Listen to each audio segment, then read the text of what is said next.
certain things change from the Trayodashi of Kartika Masa. Traditionally, they created a science as to how one should behave.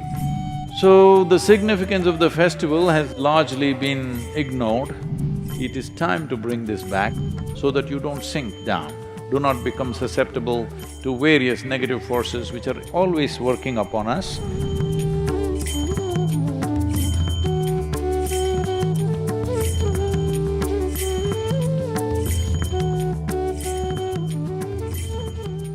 Deepawali time.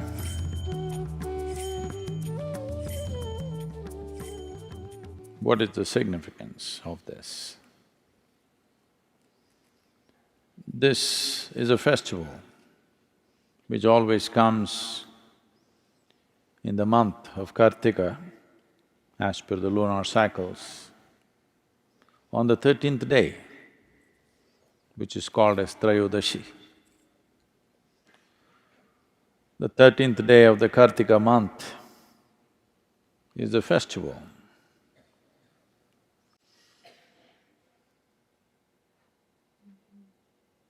Traditionally, the science behind this is, on this day, everybody worships. On the Deepawali day, everybody is supposed to worship Dhanavantari, the deity dedicated to one's health and well-being.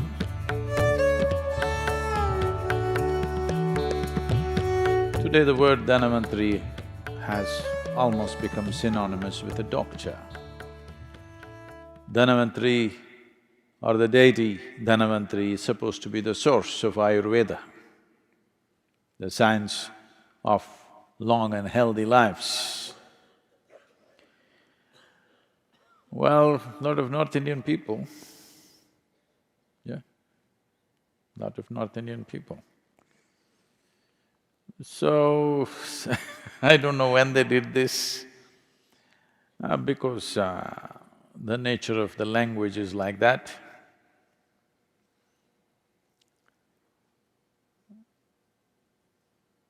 In northern India, most people speak Hindi language and the last syllable, they'll cut it off. If you say Dhyana Lingam, they'll say Dhyana Ling. If you say Shiva, they'll say Shiv. If you say Rama, they'll say Ram. The language has the habit of cutting off the last syllable always, almost everything. Krishna, Krishna.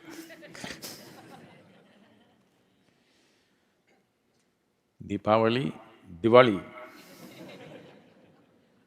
Like this. So someone cut this Dhanavantari and Trayodashi and made it Dhantera. What was about health became about wealth. Dhan means money. Now everybody thinks Deepawali is about money. Why it is about health is, for those of us who live in the northern hemisphere, it is from this day onwards, certain things change. From the Trayodashi of Kartika Masa, things change. In a way, there is a slowdown of life. So for the winter months, what you should do with yourself, what time you should wake up, what you should eat, how your food habits should change, how your practices should change, for all this, traditionally they created a science as to how one should behave to pass through winter months without getting sick, without getting depressed, without losing your sense of balance and purpose in life. How to do this? For this, there was an entire science. Lighting of lamps and bursting of crackers was one of those things, so that you don't slip into a slowdown. There is genetically, there is a dimension, the evolutionary memory within us thinks that as winter months come, whether it actually got cold or global warming kept you warm, that's not the point. The changes have happened. The distance between the planet and the way the planet and the sun are positioned has changed. Because of that, slowdown of life happens. If you were a bear I believe you were some time ago. You would be hibernating. So there is a tendency for the body to hibernate. If you do not know this, the seed doesn't sprout. Nobody plants a seed from this season to 14th of January in India because the seed will not sprout fully or will not sprout at the same speed as it would in other seasons. Everything, life slows down in the northern hemisphere. Because life is slowing down, we are preparing to do more energetic things around us so that we don't really slow down and become a part of that. In a way, we are trying to assert our evolution. Yes, if we were some other creature, we would go and curl up somewhere. But now we have become human, we have transcended our biology. Am I assuming too many things?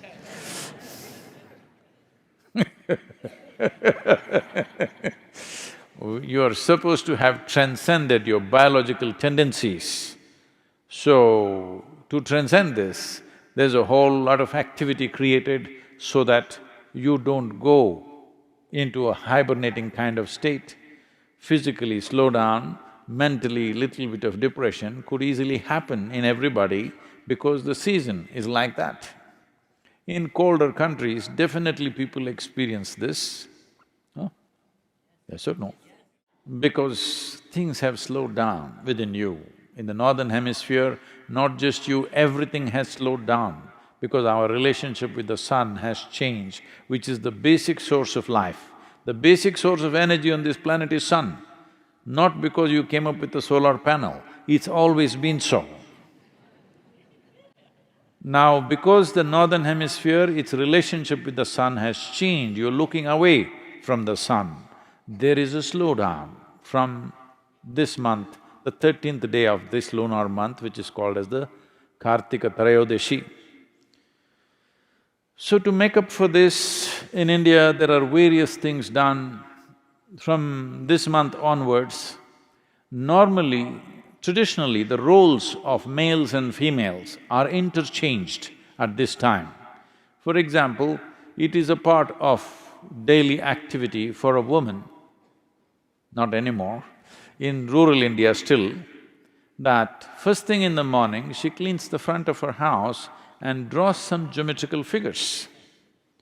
These geometries, today she knows only one design, unfortunately.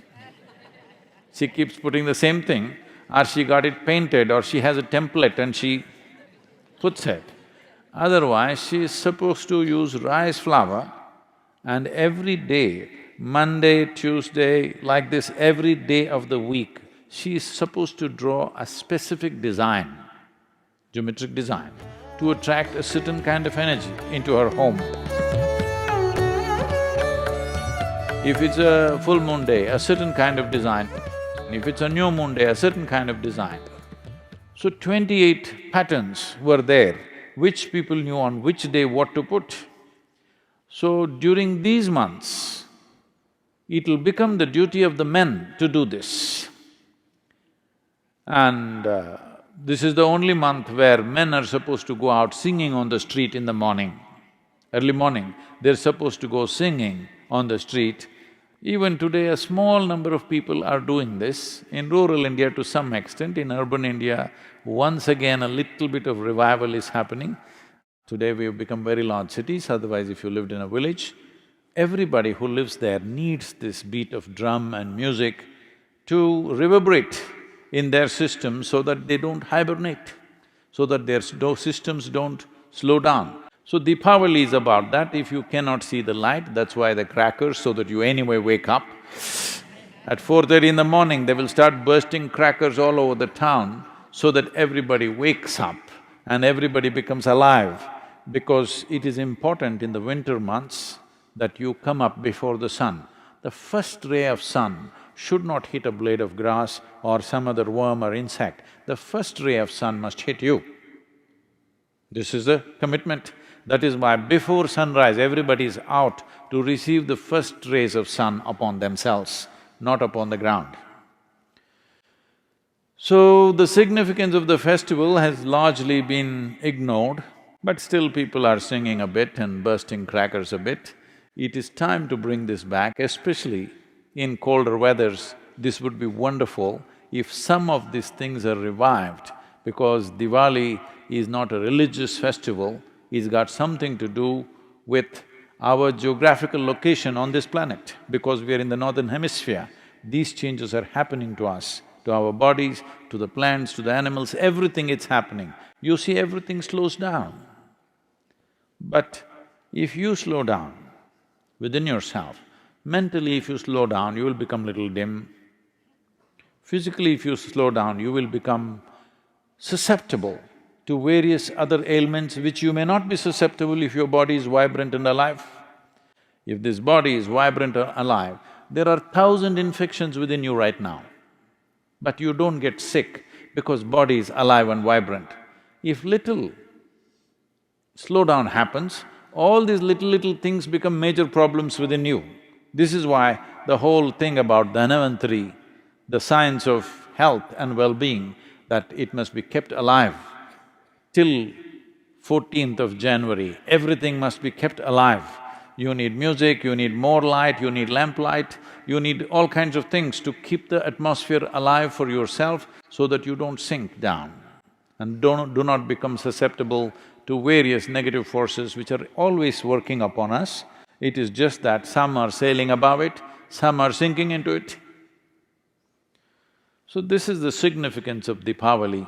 It is Dhanavantari's Trayodashi.